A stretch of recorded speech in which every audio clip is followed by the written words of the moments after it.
ಕಸ್ದವ್ರು ಬಂದ್ರು ನೋಡಮ್ಮ, ಕಸ್ದವ್ರು ಬಂದ್ರು ನೋಡು, ಕಸ್ದವ್ರು ಬಂದ್ರು ಕಸ ಕೊಟ್ಬಿಡು. ಯಾರು ಸ್ವಾಮಿ ಕಸ್ದವ್ರು? ಯಾರು ಅವರು? ಕಸ್ದವ್ರಲ್ಲ, ಸಮಾಜದಲ್ಲಿರುವ ಕಸವನ್ನು ಎತ್ತಿ ಹಾಕಿ ಸ್ವಚ್ಛ ಮಾಡುವವರು. ಅವರೇ ನಮ್ಮ ಪೌರ ಕಾರ್ಮಿಕರು.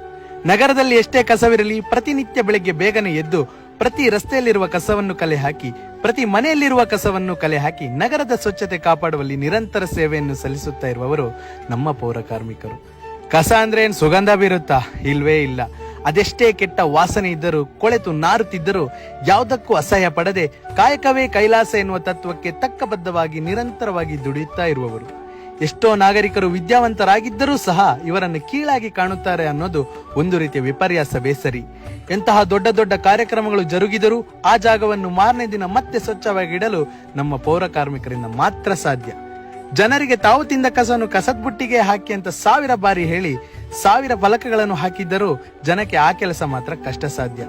ಆದ್ರೆ ಇವರು ಯಾರ್ಯಾರೋ ತಿಂದು ಬಿಸಾಕಿದ್ದ ಕಸವನ್ನು ಎತ್ತಿ ಹಾಕಿ ಸ್ವಚ್ಛತೆಗೆ ಮಾನ್ಯತೆಯನ್ನು ಕೊಟ್ಟು ಯಾವುದೇ ರೀತಿಯ ಸ್ವಾರ್ಥವಿಲ್ಲದೆ ನಿಸ್ವಾರ್ಥ ಸೇವೆಯನ್ನು ಸಲ್ಲಿಸುತ್ತಲೇ ಇರುತ್ತಾರೆ.